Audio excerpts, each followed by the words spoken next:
to reach their full potential, inspire their teams, drive innovation, and achieve their goals. In this podcast, we speak to hospital managers, company owners, industry leaders, veterinarians, veterinary technicians, and support staff who are at the forefront of animal healthcare. On today's episode, we're talking about what happens when you promote a veterinary team member into a leadership role. Are you promoting the right person into the right seat? Very interesting and kind of hot topic, I feel like, nowadays. Yeah, so let's get to it. How you doing today, Emily? I'm doing pretty well. I've got a little bit of an itis thingy going on here, but definitely feeling better than I was earlier this week. Well, that's good. How are you doing today, Susan? I'm doing all right. Just over here, surrounded by my books, as always. I love it. This book collection just keeps growing and growing. I know it's like getting to the point where it's gonna like fall over, and it's scaring me. Gotta get you some good bookshelves. I know there's more books. Display them proudly. There's more books all around this room, so I don't know what we'll do. Anyway,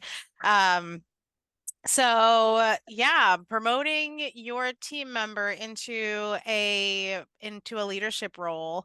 I think that a lot of times we think that we need to promote the person that's been there the longest. I remember as a hospital leader, we were actually looking for a medical director, and the team members were all like, oh, we need to get the strongest surgeon, or we need to get somebody who can teach our doctors to do things. And it would have been, easy-ish to find a really great surgeon within our network to be able to do that. But what I was concerned about was, is this person, just because they're good at what they do, is this person a good leader? And even your technician or your front desk person, if they could be like the best customer service representative in the entire world, but do they know how to teach other people how to do that? Right? Absolutely. And I think that's where, the whole like stigma comes in, where us working from the floor and along those lines is we knew that the person that was there the longest was the next one that was going to be up for a promotion. Even if we didn't feel that that person was the right person, it was just kind of, corporate or the owner's way of saying, well, you've been here, here's a good job, you deserve this instead of you've earned this. And that's kind of the part where it sits a little sour with some people, I think. And looking back and talking, a little bit more about like right person, right seat, I think like one of the things leaders really do need to look at before they are looking to fill those positions is this somebody that can lead people? Not just because you're amazing at anesthesia and like your CPR skills are great and your venipuncture stuff is like on point and you know how you could tape an IV catheter with your eyes closed. Can you lead other people to do that as well? Can you also help bring balance onto the floor when there's those like tensions are getting high, those kind of things as well? How do those people react when those things happen? Fight or flight mode, what kicks in for them? And those are all really important things to look at when you're looking to promote these people, I think. Yeah. And it also makes me think of, you just said, just because you have the best, venipuncture skills, can you stand back and let somebody else do it? I remember when one of the questions that was asked to me during my interview when I was going into becoming a hospital manager from being a technician on the floor was, how are you going to handle no longer being on the floor? And I'll be honest with you, it was challenging. It was challenging even for somebody who loves to teach and loves to train other people to not jump in and do the thing. We had a CPR come in and it was so hard. I'm the manager now. How do I step back and let the team do the job and only step in when I have to, instead of stepping in and just doing it for them? I think that, our roles as being, maybe the best person in that skilled person in that role, a lot of times we're more efficient, right? That's why we're the best, is because we can do it faster or we can do it better. But people are never going to learn if you don't let them do it. And if you are Mhm. sitting there and you're jumping in for the CPR, or you're like, you know what, forget it. This is an old dachshund. I'll just get the blood because I know I can get it, and I don't want you to have to like take forever to do it. Or, oh, let's just throw the pet down and do some x-rays 1 2 3 because I know I can get it in 3 clicks versus you it might take 6, whatever the case may be. Sometimes you have to just like take a step back, take a deep breath, and let the people learn. And that's really hard for people when they're first getting it into the leadership role. Yeah, I mean, we're all comfortable doing what we know what we can do and what we know we're good at. Yeah. And those are kind of those things that like you fall back on. Too, once you do get into that leader role, whatever, it's like, well, I'm gonna pull blood today and I'm gonna run some blood and stuff like that, even though you do have assistants that can go ahead and do that stuff for you. I've seen leaders fall into that all the time. It's like, what are you doing? We got this. We can handle this. And being the nurse that's on the floor having to remind that leader kind of puts it into a little bit of a perspective. And you also have to remember you have other team members that are watching, and like watching a nurse kind of like tell their leader, hey, we got this, you don't have to worry about it, kind of also lessens what that leader looks like in other people, which is something that I've seen happen. I wasn't the one telling, the leaders, like, we got this, that stuff. I was watching leaders rely more on nursing staff and talking with them more of, well, I think we should do this and I think we should do this. What do you think? Do you think it's okay if we don't have the on-call come in tonight? I don't think we need them. And it kind of made us feel like, are you the right person for this role? Yeah, like, are you actually leading the team? It's one thing about, asking for your team's input. It's another thing of being able to be the decision maker. And I think, as a leader in the hospital, whether you're a hospital manager or you're a medical director or you're in a regional position, if you're hiring those supervisors, etc., when you're hiring these roles, if you're looking at the existing team, I think there's something to be said about, promoting within and putting the right people in the right seats. But you also have to be mindful that if you don't have somebody who has that capability right now, maybe you should be looking on the outside to hire from outside and spend a little extra on teaching them about the company culture and all of that stuff to put the right leader in the right role.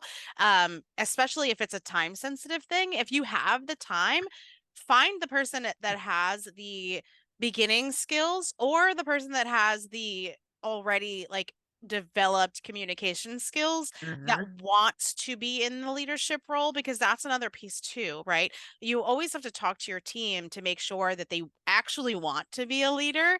Could you have you seen people? I know I have seen people put in leadership roles and they're like, I did not want this. And it's like, how are you going to be an effective leader if you don't even want the role? They were like, oh, they put me in this role because there was nobody else. Yeah, and that's kind of scary. I mean, I've heard shift leads say, no, they just gave me this role because I'm the strongest person that's here during this shift.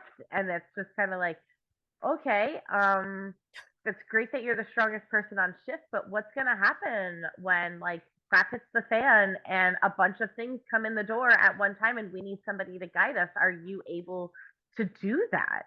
Yeah. And it's scary too. Like, also for you to go around and tell the rest of your team, like, oh, they just put me in this role because I'm like good at it, whatever. What does that say about your leaders?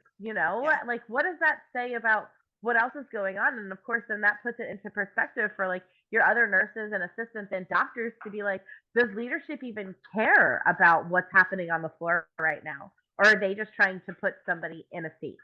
Yeah. I mean, you bring up a really good point that actually it's a little bit off topic, but it kind of brings me to a conversation I had just the other day about like leadership caring.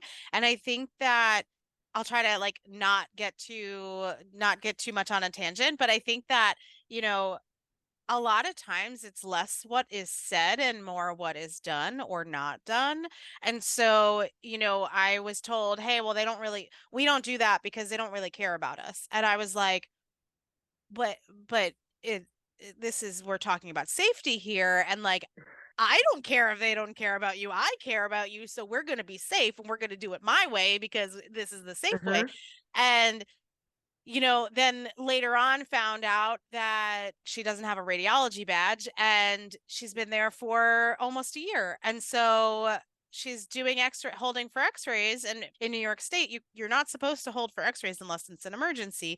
This particular situation was not an emergency, and the patient was stable, and there's no reason we're holding for x-rays, but she also doesn't have a radiology badge, and she's been holding for x-rays for the last year. And so not only does she say like, oh, well, they don't care if we hold or not because they don't care about us. The other piece to that is that they're actually showing that they don't care by not making sure you have an x-ray badge. So it's like those things, right? It's not just what you say, it's also what you do is the point of that, right? It's let's put somebody in a leadership role. Okay, cool. Yeah, you're the best, you're the strongest person. That makes me feel good. Woohoo. But then what? Like, okay, now you're the leader. What do I do now? Yeah. I'm the leader now. Cool. I'm the shift lead, guys. The shit sitting fan. You're all looking at me. I have no idea because I'm just a great technician. I don't know what to do. Right? Yeah. It's not showing that my leadership actually cares about me as a leader. And now I have to go be a leader to this team. I don't know what I'm doing. So now they think I don't care.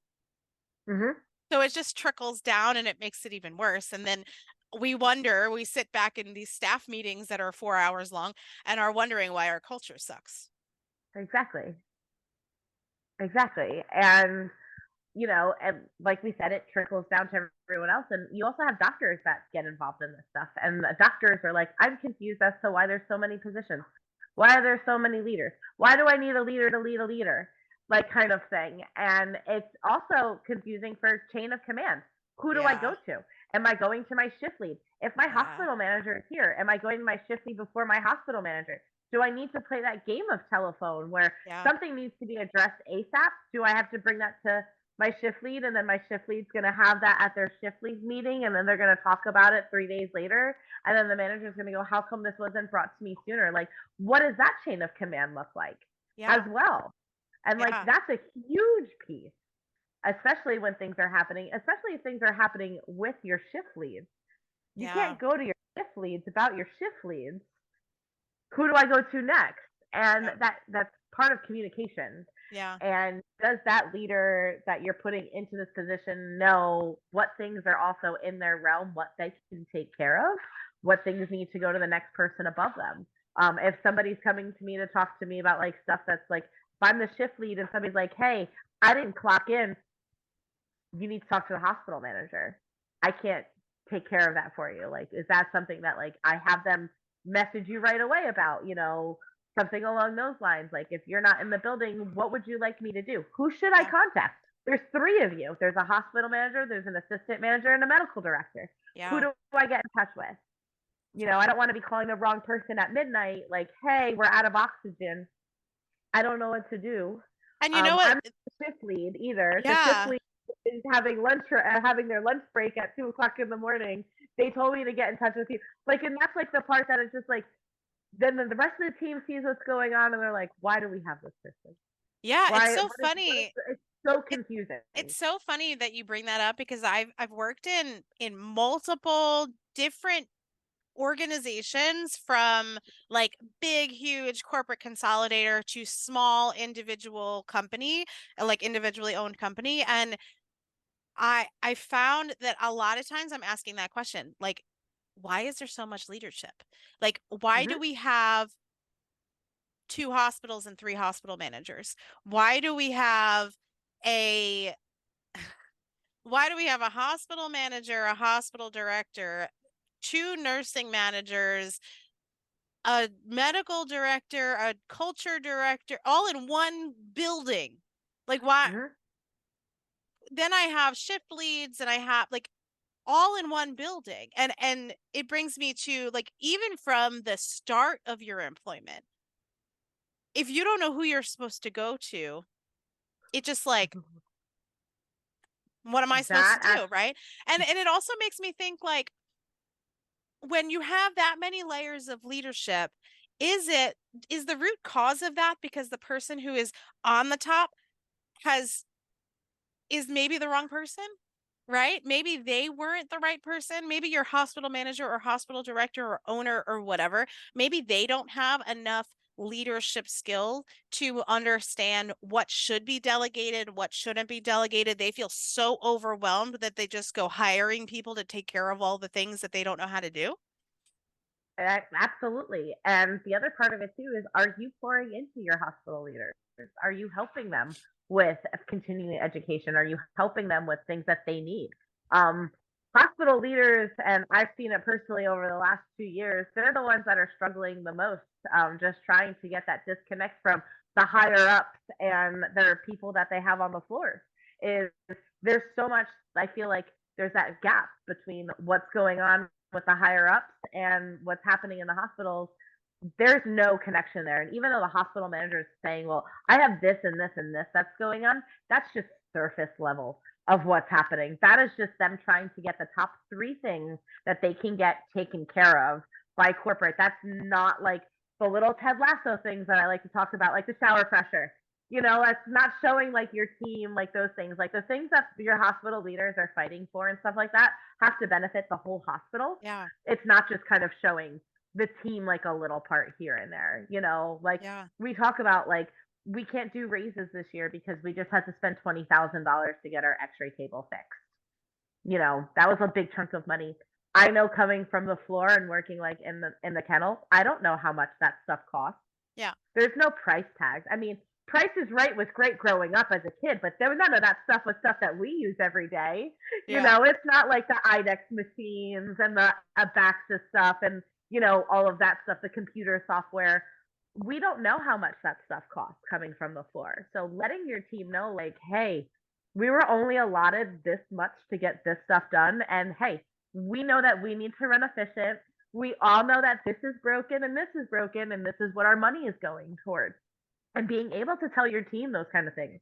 But like hospital leaders, then again, also feel like they can't tell them those things. Yeah. That it's stuff that needs to be kept secret because we don't let them know what happens behind the curtain and things along those lines. But that's what's really going to like help with your team more, obviously, and like with that trust and like communication. But that also kind of sets the foundation for like you as a leader. And like showing where your priorities stand and like you're there for your team. Yeah. And you're going to prove that you're going to be there for the team. You're not there for the money. You're not there for anything else. You're there for the team and the pets. Yeah. Because we're all in it for the animals. I think sometimes, what happens is leaders shy away from having those conversations. Oh my goodness. We have a friend. For everyone that's listening, you can't see him, but this is Maudie. He is a Great Dane that I am currently pet sitting for, and he is as tall as a table. So he just popped his way into the recording over here. Yeah. Oh my God, he's so cute. So I totally lost track of what I was saying because he's the cutest thing ever. No, I think that people shy away from talking about how much things cost because all they see is how much we're charging our clients and the pet owners. And they're like, oh, well, Fluffy's mom just spent $10,000 on their surgery and they can't even afford, speaking as an assistant, right? And they can't even afford more than a 20-cent raise for me this year. And so I think that people get nervous about sharing how much things cost and explaining that while, yes, Fluffy spent $10,000, we also have, we're in New York City and rent is hundreds of thousands of dollars, right? Like we are spending hundreds of thousands of dollars on things like utilities and lights and payroll and things like that.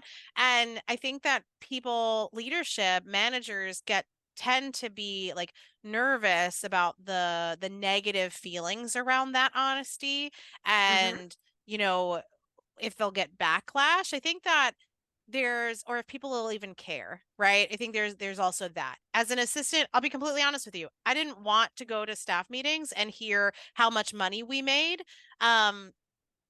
I think I like hearing how many people we've helped or how many pets we've helped, but hearing like how much money we've made, it doesn't resonate with me because I only know what comes in my paycheck. So I think what you're saying is including how much money we made, how much money we're spending, kind of gives a full picture to people. So then they're like, oh, okay, that's why. And maybe I don't spend a lot of time on that, but just like enough that's like so that people understand where you're coming from. But I think that transparency and that honesty really sets the tone for the rest of everything, right? People will feel more comfortable coming to you because you're not only giving them like half the story, right? You're giving them the full story, the full picture of, yes, we are doing this and our prices are this because of this. This is why. These are the things that we want to do because of this. This is why. Yes, we want your input, but ultimately as the manager, as the leader, the ultimate decision is up to the leadership. So what do you want to do? What would you like to do? Give us the reasons why, and then we'll share with you why we've decided to go that route, because maybe what you want to do, it costs $100 million. What we're going to do is maybe a little less costly, gives us the same result at the end of the day, but kind of keeps us able to give you that raise or to do the things that we want to do. When I was a practice manager, we had monthly meetings with everybody around. All staff was on board, and I actually asked everybody that was there. I said, "What do you think the most important, like the most expensive equipment in this building is?" And they started naming off everything. And I clicked like my next slide on the PowerPoint, and I said, "What if I said it was you guys?" And it was like just a bunch of fingers like pointing at everybody else and said, like you. And they looked at me. I said, "Payroll is the most expensive thing. Not the lights, not the rent, not that stuff. It's payroll." And putting that into perspective for them a little bit, I think kind of also helped them to realize, like, yeah, we did a $5,000 surgery, but we have really skilled and trained doctors that deserve that money and deserve that. And it's hard to like, switch your mind into thinking like differently along those lines, because at the end of the day, we're all concerned about what's hitting my bank account and what's going to be for me. But thinking a little bit more outside the box of, it's not just my bank account. There's like 7 other bank accounts that are here in this building that are also being affected, and putting that like a little bit more into perspective. Like, yes, we all know doctors make more money, all of that stuff, but they also have so much knowledge and so many skill sets, and they deserve that. It's kind of like that earn and deserve kind of thing, like they deserve to do those things. So when we're hearing, like when I hear like we've made this much money and that stuff, and my brain personally, because I've had the experience, I know half of that is going towards payroll, and that's basically payroll. And then in my brain, the other half of it is going towards what needs to get fixed: our rent, our utilities, lights, so we can make sure that's on, cable, so we can make sure the phones are still ringing, those kind of things. But it's hard to train people to think that way. When you have those people that are on the floor that are just thinking, I need to figure out this ampicillin dose and that stuff, like their brains aren't thinking that way. So how do you get your team to think that way? Yeah. I think it's also sorry. Yeah, I think it's also, the people that we're hiring, right? Like, are we hiring? Do you have a team of people that are negative Nancy's that all they think about is, how this is negatively affecting them? Or are we thinking about which don't get me wrong, like at the end of the day, what affects us personally is really important, right? Because we have to go home and we have to take care of our families, and we have to take care of our houses and our lives and all of the things. But if we are working as a team, we should be thinking and trying to hire those people that are thinking about the team as a whole. And especially if we're looking to our team on who is the next person we're going to promote into that leadership role, who's going to be our bench, who's going to I'm the hospital manager. I want to make sure that I have somebody who I can train up to take my space when I'm ready to go to a regional position or elsewhere. And, how do we find those people as we're hiring people that have that mentality, that maybe already come in with that mentality and just need a little bit of shaping and love on that, versus having to start from square one and having people that have this like all about me thing and trying to teach them how to be all about the team. I think it's a lot harder to do that. Granted, if you're coming into a hospital as a new hospital manager with an existing team, you don't have any ability to affect what you're walking into, right? So there's also that, there's different perspectives there. Do you have an existing team? You're a hospital manager, you've been there for a while, you're a medical director, you've been there for a while, and you have this team that you hired? Or are you walking into this position that you have people that were hired by somebody else, and now you have to decide who is the right person to be in these roles? Are these people that are already in these existing thousands of leadership roles in my building the right people to be there? And how do we finesse it and teach them and care for them and show them how to be a leader? I think that there's a lot of that going on too. Oh yeah, I mean, the human brain is programmed to think in the negative. So the minute we hear something, automatically we're going to think negative. It's once you have that negative thought, what's the next thought that you're having after that? That's the key. And I think that's where leaders should really start when you're hiring these people, asking those questions, giving them that scenario where, yeah, this just happened. What's your next step? Having that, well, that kind of sucks that happened, mentality, but this is how I would fix it. Those are the people that you're going to want that are going to be your leaders, not the, well, I can't believe that happened. Now this is going to go wrong. Now this is going to go wrong. This is going to go wrong. Those, negative Nancy's are the people that you don't want to stick in those seats. But unfortunately, those people do end up in those seats because of seniority. And they've been there so long that they deserve that spot because they've been there so long. And it's something that they were told 15 years ago when they were hired, that they would eventually be practice manager. And I think that's something else to talk about as well, is when you're hiring people and people for spots. I've come across it recently where somebody applied for a position, but a hospital manager had a different trajectory and was like, well, I would like them to do more technical things on the floor, be one-on-one with doctors, train some people, and then go into more of like an educator role. And that's not what that person had applied for, but it's because of what they look like on paper and their experience that they had, that was the path that they wanted them to go down, even though that wasn't the path that the person had wanted. And if this hospital manager would have like talked with them a little bit more and like, understood, I think that they would have understood that this person had more skill sets than just being able to teach how to place IV catheters and run anesthesia, which a lot of us can do. Not everybody can do it so effectively, and like having like the teaching background and stuff that this person had was great, but it just kind of like stunk that automatically this manager was thinking, well, I want them to go down this role. And it's like, are you really leading your people? Are you really thinking about what's best for them like 5-10 years down the line? Or are you thinking about the right here and the right now?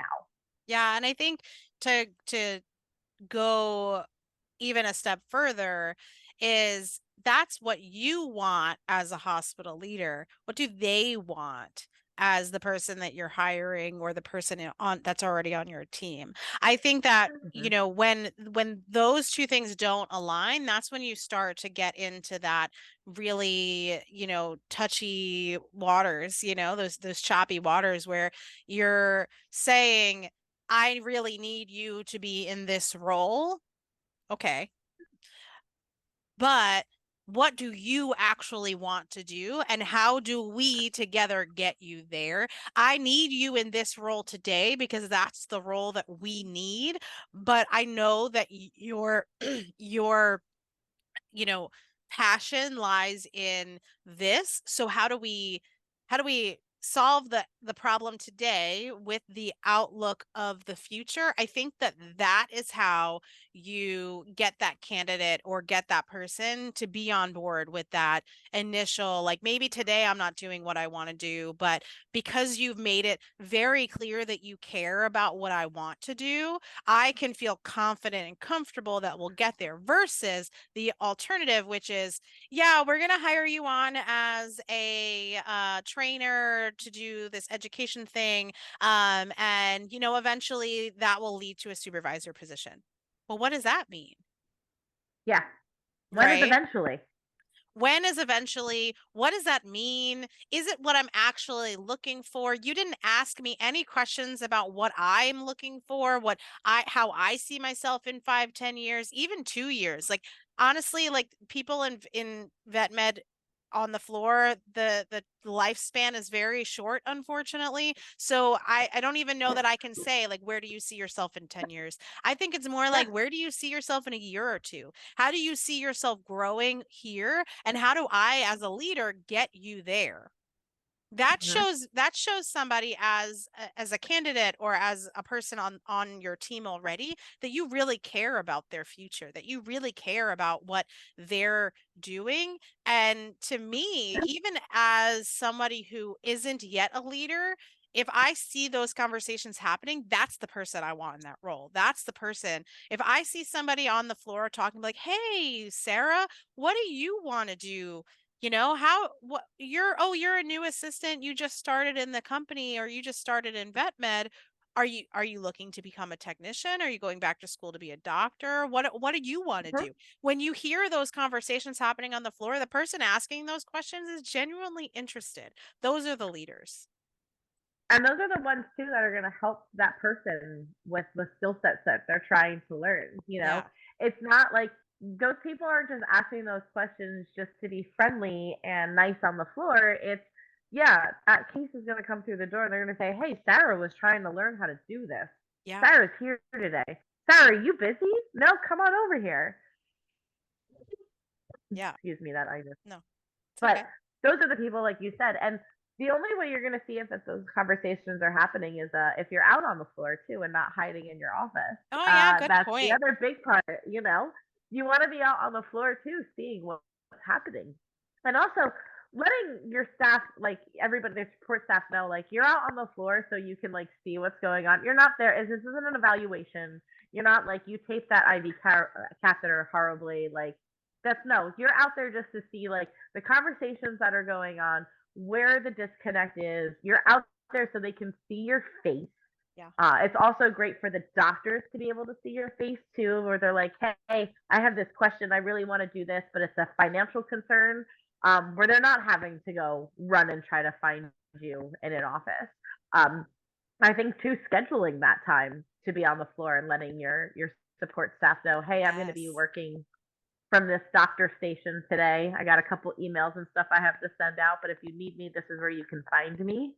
I'm not going to be hiding in my office." That also shows your CSRs and your reception team too, that, like, you're there to hang out and, like, they can come and ask you questions as opposed to having to, like, call back to your office. I hated doing that. I hated having to, like, pick up the phone and call the hospital manager, and I could see them through the windows because it was a fishbowl, and watch them, all of them, ignore my call. And I'm like, "Okay, give me 1 second." Hang up the phone and get up and walk the 50 feet into their office and be like, "Hi, I have a question." And they'd be like, "Oh, what's up?" And it's like, first question, did you not hear the phone? Second question, here's my question. But it got to be kind of like, if they're not going to care about answering a phone because they can see that I'm clearly paging and, like, look out to be like, "Oh, which one is it?" Like, that shows me that you really don't care, Yeah. in that time right there, you just don't care. I'm trying to help this pet and this family with some things. I need your approval because, of course, it was big corporate and money kind of thing. And I need your approval to say, yes, they can come back and pay on Friday, even though they're dropping $1,200 right now and that's their rent. And I feel horrible. because they just want to help their dog, which the dog ended up being fine and they ended up being able to pay their rent, but that was a different story. Yeah. But it's still like really annoying that I have to now, and of course it also shows in front of like these customers that I have sitting here that I'm like, hold on one second, let me go get up and see my manager. And then the manager walks on out too, and it's like, you were out here walking around, seeing what was going on. You would have heard the financial constraints that they were having. You would have heard the conversations that me and the receptionist kept going back and forth with the doctors of what can we cut? What can we have them go see their primary? What can we do? What? Yeah. And as a manager, like, what's going on over here? What can I help with? Because Yeah. this is where I come in, and being out on the floor will also like show your team too, like, wow, you're going to jump in and take over this financial stuff. Cool. I'm going to start running blood and doing things with somebody else and the next case, because that's where my skill set falls in. Yeah. It helps. It just helps so much more. I think that what I hear from managers is that they understand that they need to do that, but they don't know how, right? And so they're like, but I have to do payroll and I have to do the schedule and I have to do the accounts receivable and my boss is talking to me about the marketing plan and I have to do this. And I think they have this laundry list and it feels like they're a bobblehead going back and forth and back and forth. How am I supposed to be on the floor? And I get no work done when I'm on the floor. And then they just get stressed out and all of these things. And then it turns into like a negative spiral for them. And so I think like, I don't want to lose sight of supporting the leadership either, right? Like the leader's job is to support the team. Who's supporting the leader? And I think that, we need to be reminded that, it's okay to block your schedule out so that from 10 to 12 on Mondays, nobody's allowed to bother you. That is payroll time. That is schedule time. That is the time that you are focused. And during that time, you're going to call Emily because I'm focused on this, my staff supervisor, whomever Emily is today, other than dying of a cold on the other. Not dying of this cold that I have going on. But, it's having that, this is my time. And then from 12 to 2, whatever, I'm on the floor. I'm hanging out with the front desk, and not just hanging out. I think like, you said it too, like just hang out. Like, I think that there needs to be intentional time, right? Like you're not sitting on your computer looking busy, because then it doesn't matter where you are in the building. Nobody wants to bother you because they want to, they know that you're busy. They know that your job is important and they don't want to bother you, but you're being visible and available does not mean like this. It means being part of the conversation. It means, helping where your skill set allows you to help. Doesn't mean doing the work for them, but helping them. As a licensed technician, I'm fully capable of being on the floor and helping in the back. But where I didn't spend a lot of time was at the front desk. So because I wasn't comfortable there. So I forced myself to spend more time at the front desk. I had a technician supervisor who was working on the floor. There's leadership there. I made sure to pop back there every once in a while to make sure that they saw me during my time, but I also made sure I was answering the phones and I was helping the front desk and I was answering questions and I was available so that from 10 to 12, they would leave me alone. And they would know how I was going to answer things because they had been hearing me answer them right next to them. So I think that there's that too, right? Like you empower your team to answer the easy questions and not really need you for everything. When they hear how you would respond, they hear what the right thing to do is. They hear that you're responding in a way that they would respond to. So we're doing the right thing. We respond to the questions the right way. What's the best thing for the patient? What's the best thing for the business? What's the best thing for all involved? Well, most people know the answer to that question. They're just too scared to make the decision because they're not the decision maker. But if you hear me saying those things as your hospital manager, if you're not sure, talk to me and I'm happy to tell you, like, yeah, you're fine to make that call within reason, right? Like, I don't want my CSR to make a $1,500 call, but if you're talking $100, $200, like at the end of the day, like it's more efficient to just, and a better customer experience to just make that decision, you know, than to have to wait for me or to wait for somebody or to know who to call. And if you are in a hospital with that many layers of leadership, making sure that, like you said before, making sure that the who do you reach out for what is very clear from the get-go.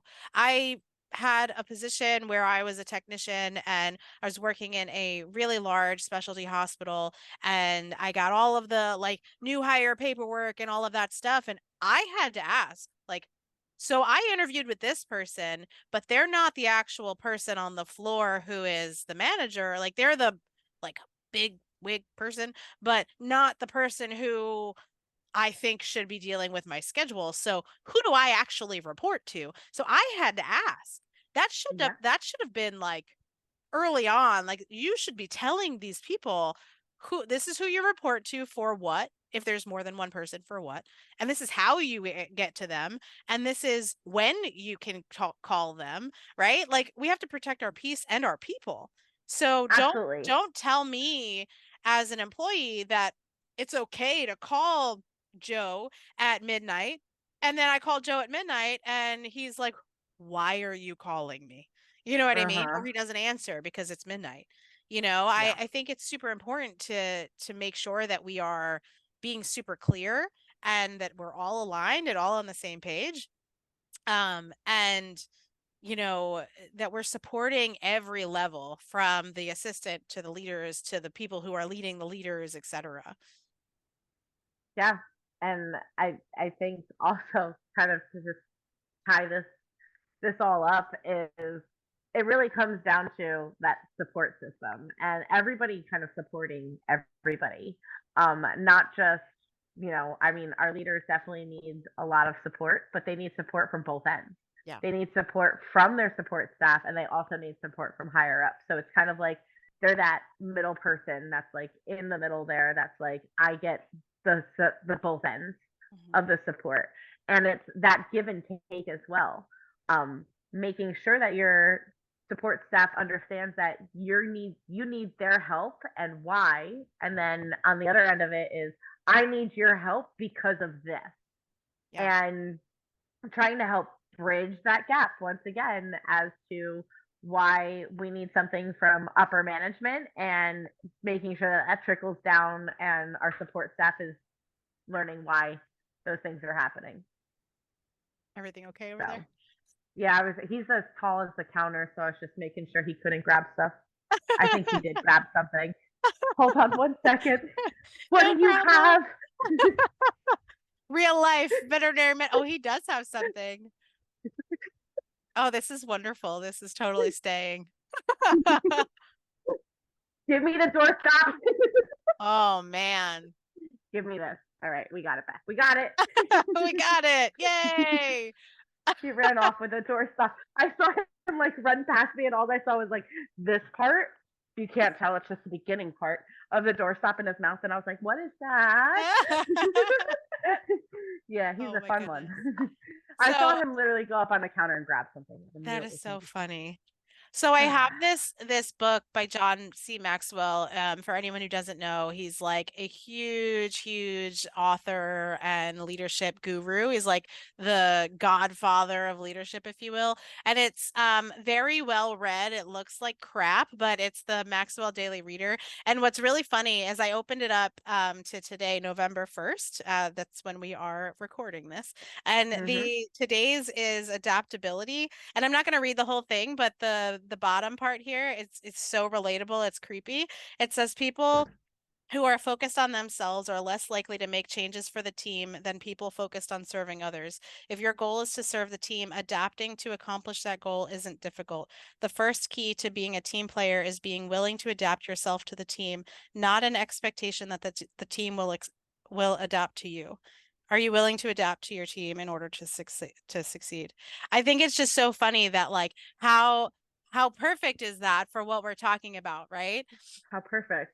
It's truly that service-minded being there for each other, care, like we don't work in an easy profession by any means and in any level. And, even if you are working in a general practice that all you see is nail trims and vaccines all day, there's still going to be tough clients, tough days, euthanasias, like situations that are not easy. And I think that, it's really important that we are supporting each other from every level and Mm-hmm. truly assuming good intent. Like I know that that's sort of like a catchy thing right now, but truly, this idea that somebody doesn't care, I think it's so easy to go there, and knowing that as a leader that everything you say and everything you do, and most importantly the things that you don't do, can be viewed as you not caring. It's hurtful when somebody says like they don't care about me, Yeah. when you really really do. And I think as a leader, if somebody ever said, Suzanne doesn't care about me, I would go home and cry at night, because like I care so much. And if it's not being translated, then I'm doing something wrong. And I think that as leaders, we really need to look at ourselves sometimes and not just have the onus be on other people to support us, and look at ourselves and say, how can I find the support that I need, and how can I support myself so that I can show up and be the best person for my team. So now I'm talking like a different perspective, right? The perspective of like me as a leader. I want my team to know that I care. And the people that I want to work with are the people that want their team to know that they care. And how do we do that? How do we show them that we care? A lot of times it's not what we say. No, it's what we do. Our actions. And like It's what we the do, it's what other we thing, don't yeah, do. it's the actions. And like leaders could say stuff until they're blue in the face and those kind of things, but until like the actual things happen, like we're gonna bring it back to Ted Lasso again. Talked about the shower pressure, and then they went to go take a shower at the end of the episode, and the shower pressure was fine. They didn't tell them that they were going to fix the showers. They just heard we need to fix the showers, and then they went and did that. And like being those kind of leaders where like you're hearing those things, it's like, okay, I hear what you're saying. This is what I'm going to do to fix that, Yeah. or try to fix that. Like that's a big thing. And like it's more of the actions, and hearing that from just so many people on the floor where, oh, our leaders are working on this and they're working on this and they're saying this, and it's, have they given you any updates? When was the last time they talked to you about this? That's a big key factor in things too, is we know that it's not going to be fixed overnight. How often are we updating our team? How often are we telling them things that are happening? Are we giving them the important details that they need to know? Or are we just saying like, well, this isn't happening, like we had to put this on the back burner because of this? Is that something that's important that we need to take care of right now? Yeah. If it's something that's been going on, and it's more of like asking your team more like, hey, we know that this and this is an issue, but we've noticed this is also an issue, and we think that this is leading into this and this. Are you okay if we tackle this first? Yeah. And also putting that into the perspective for your team members, because like I said, in tech school, they don't teach us how to communicate with each other. They're teaching us math, and they're teaching us how to keep the animals alive. And they don't teach you that in doctor school. Work. They don't teach you that in doctor school either. They teach you how to medicine. Yeah, they teach you how to medicine. They're not teaching you bedside manner. They're not teaching you how to communicate with customers and with clients and all of that stuff. So it's like, you having those leadership skills and stuff like that, and being able to point things out, putting those out to your team, saying, hey, you might think that this and this is the root of the problem, but I did a little bit more research, and this is really where it's all stemming from. And we want to work on this because it's going to trickle down. And explaining that to them, because the trickle down theory, yes, we know it as coming from, being on the floor where we hear stuff from higher ups and they want to do this and we don't know why, but they just want to do it. And we're going to do it because we need our paychecks to be signed at the end of the day. Yeah. Kind of thing. And it's not asking why, which was my favorite question in the whole wide world. Why? But let me ask you a question. That's not a why question, but but I, as somebody who most recently was in a communications role, I'm going to ask you because I know how I would answer this, but we're talking a lot about communicating to our teams and talking to the teams and that sounds really, really great, right? But what do you do when you have a team that doesn't read their email, doesn't come to the meeting, doesn't actually do those things? I'm not a big email go to the meeting person. I am more of I'm going to go find this person and talk with them. I'm going to find out their schedule. I'm going to show up on shift kind of thing and talk with them face to face.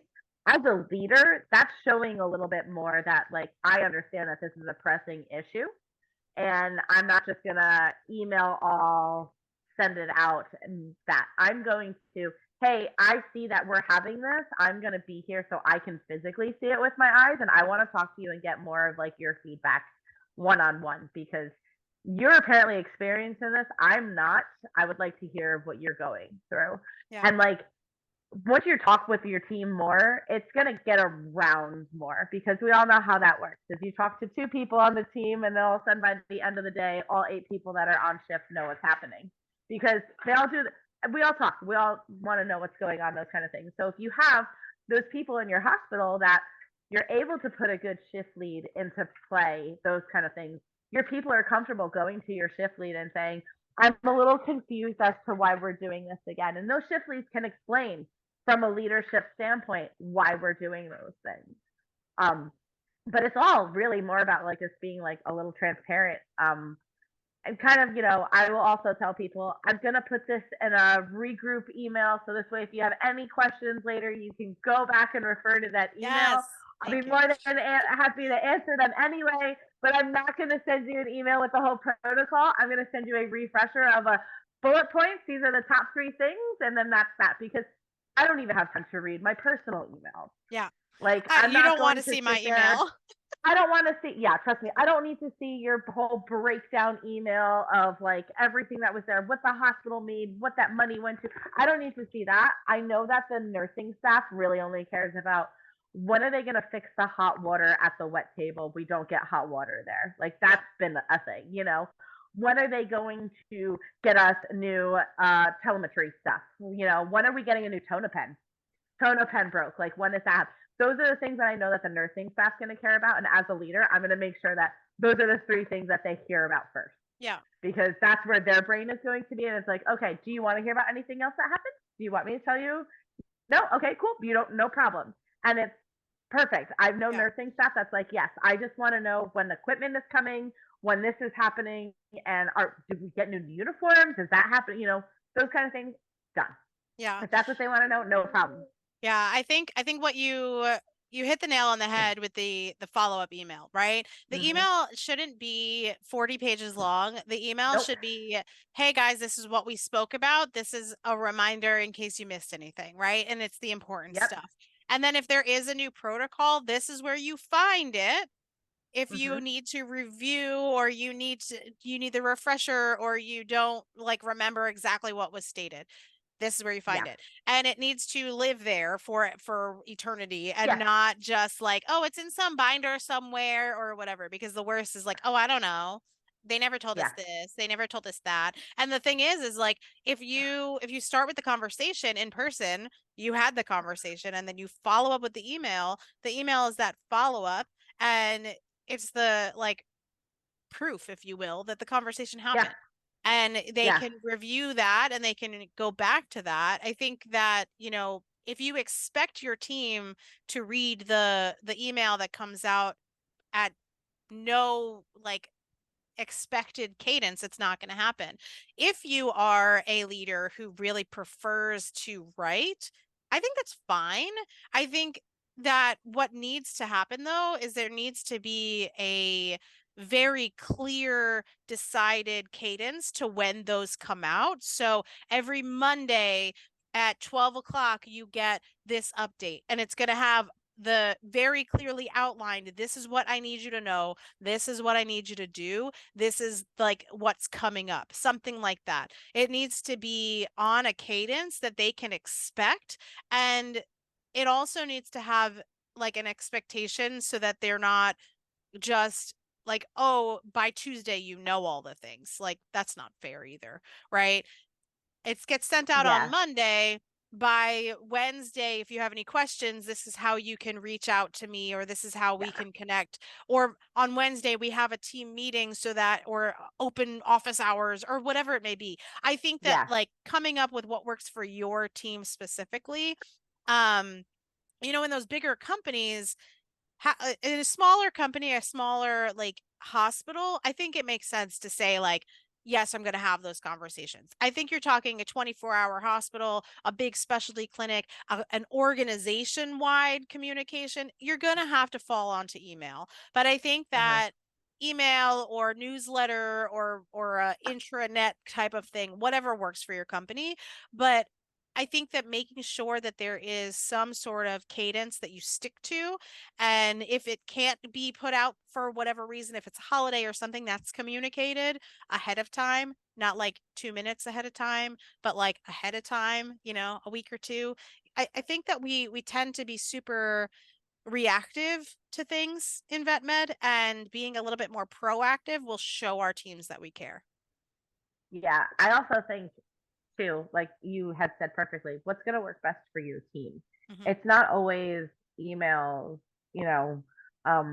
kind of like a chat kind of thing. Those types of things aren't going to resonate with everyone. And finding out from your team the best way for them to get information is a big Yeah. one. I know some people that are like, I don't even, I have an email, but I haven't opened my email address in like 6 months, and they open it up and there's like 65,000 emails in there.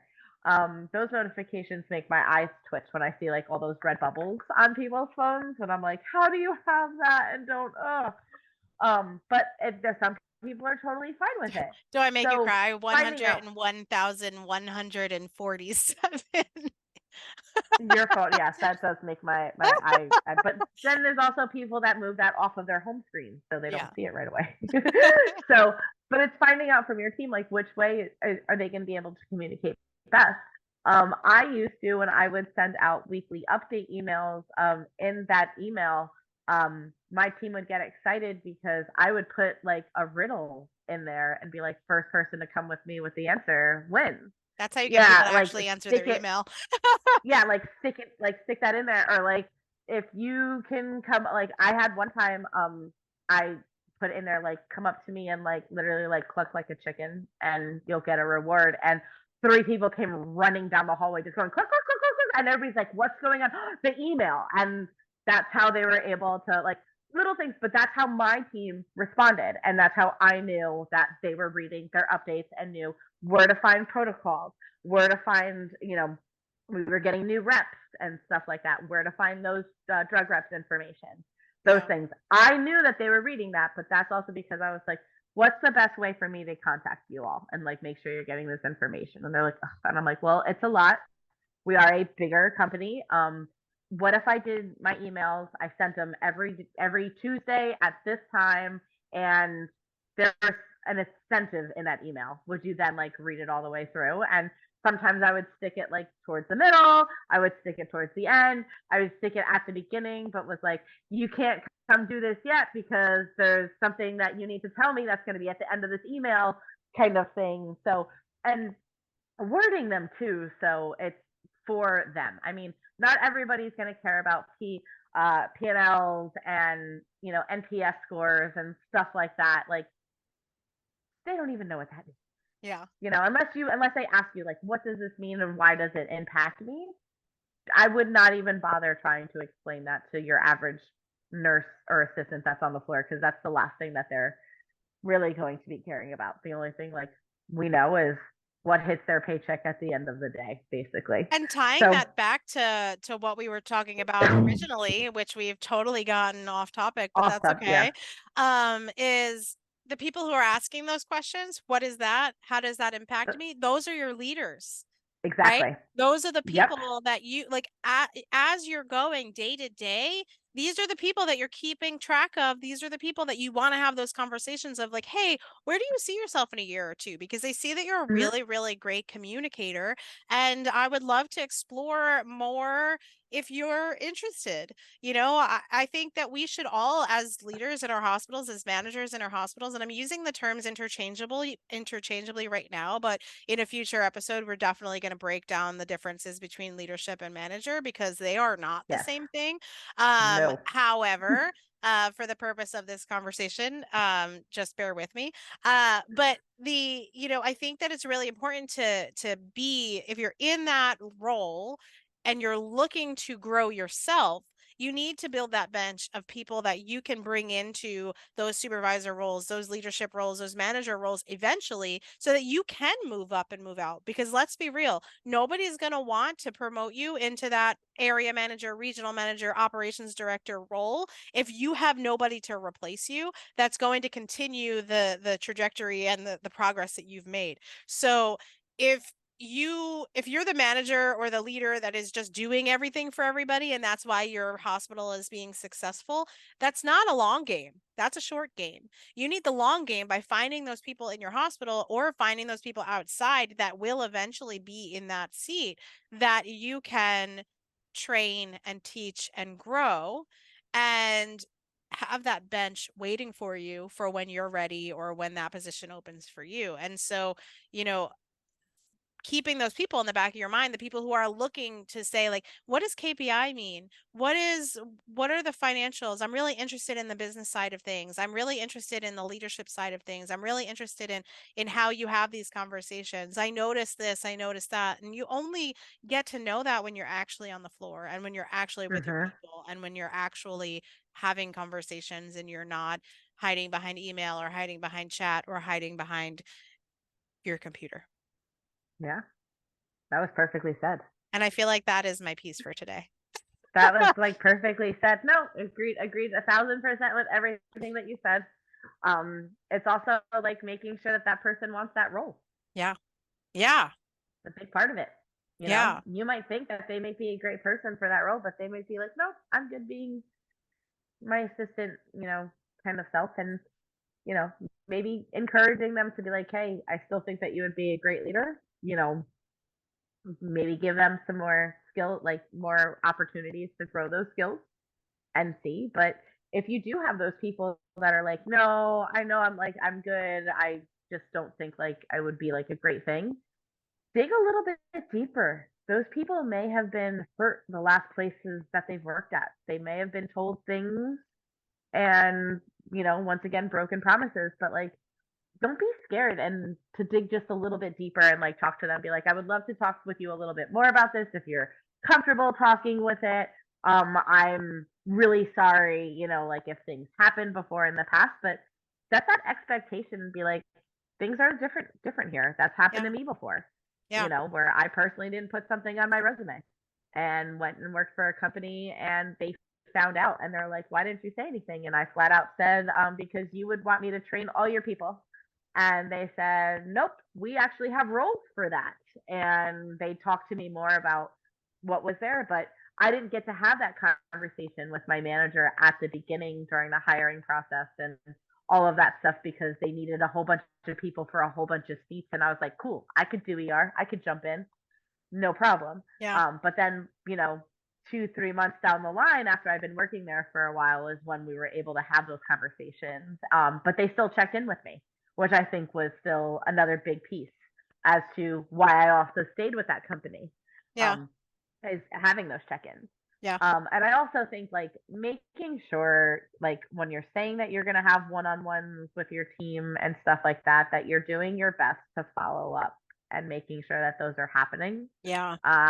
Understand that they can get away from you as leaders and managers, but being open and still trying to make sure that those happen within a timely manner from when it was supposed to happen, even if it doesn't happen that day. Giving your support staff the options too. Yeah. Like, hey, I know we didn't get to meet today. I'm available for Zoom tomorrow if you'd like to. we could do that. Or when you come in for your next shift, if you don't mind coming in for an hour early, I'll pay you for that hour just so we can chat. Yeah. That shows your support staff that you care so much, that you're willing to do those things. And I'm willing to now do more for you because you're willing to do more for me, Yeah. kind of thing. And it's that big give and take. Yeah.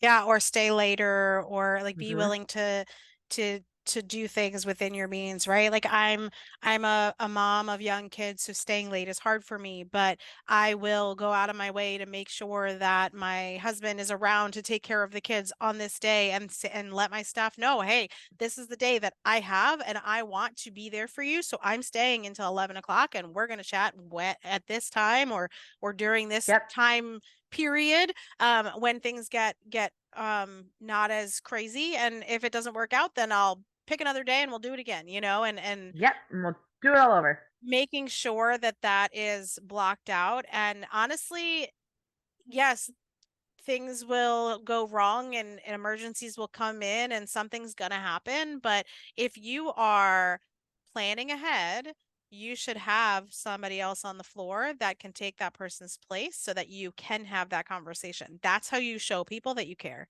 That's how you show Yes. people that they're important and their feelings matter, what they're going through matters.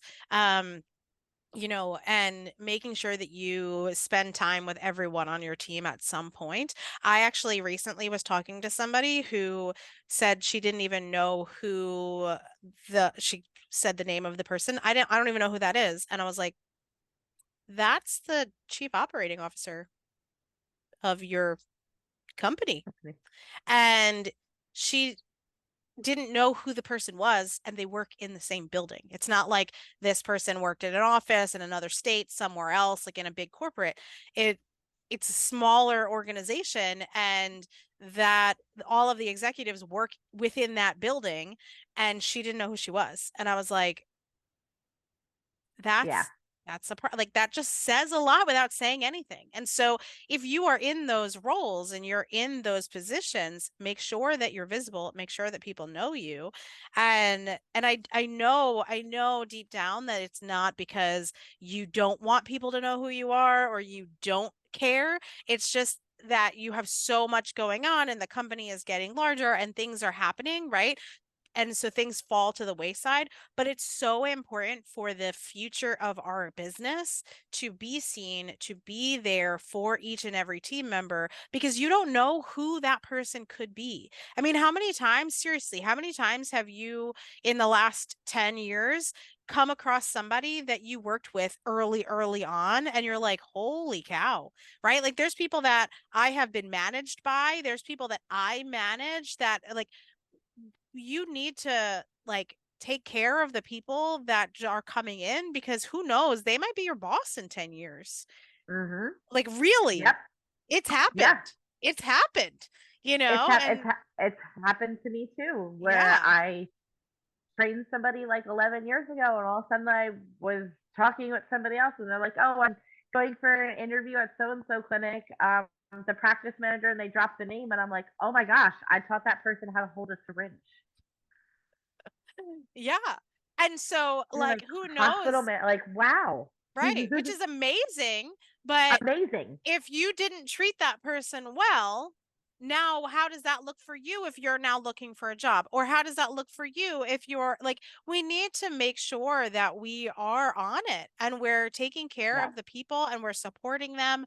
And especially if we want to be effective communicators, effective leaders, and grow this profession. I mean, underneath this sweatshirt, I have the shirt that says, be the change that you wish to see in vet med. And here I am like stripping on YouTube. But seriously, like how do we be that change? We be that change by truly supporting our people from day one. Yep. I feel like I'm just like dropping bombs all day. It's like mic drop. I feel like that's like, that was like perfect. I can't even follow up with anything from that one, because it's supporting your people from day one.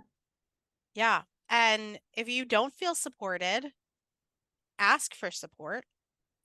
Speak and up. If you're not getting that support, I mean, do I say it? If you're not getting that support, find someone who will support you. I mean, you're listening to two people that will support you from afar. Always. Or We will always together. support from afar. Yeah. We will always give you support. But it is one of those, if you're not getting the support, then look for it. Yeah. Go out there and find it. Yeah, because it exists, and we're here at Leading Veterinary Teams to support you. Like we are doing this because we want to support people, and we want to give leaders, managers, people in the vet med industry the support that we never had. And hopefully that resonates, and we'll continue to have you listen to our show. And on that note, I guess that is all. Next week, or 2 weeks from now, because we post every 2 weeks. 2 weeks from now, I will be talking to a woman named Emily. She is not this Emily, not this one, but another one. She is a veterinary social worker, and she's going to be talking to us all about how as leaders in our hospitals, we can support our teams from her perspective, which I think will be really cool. So tune in 2 weeks for that. And that's it. Thanks for tuning in.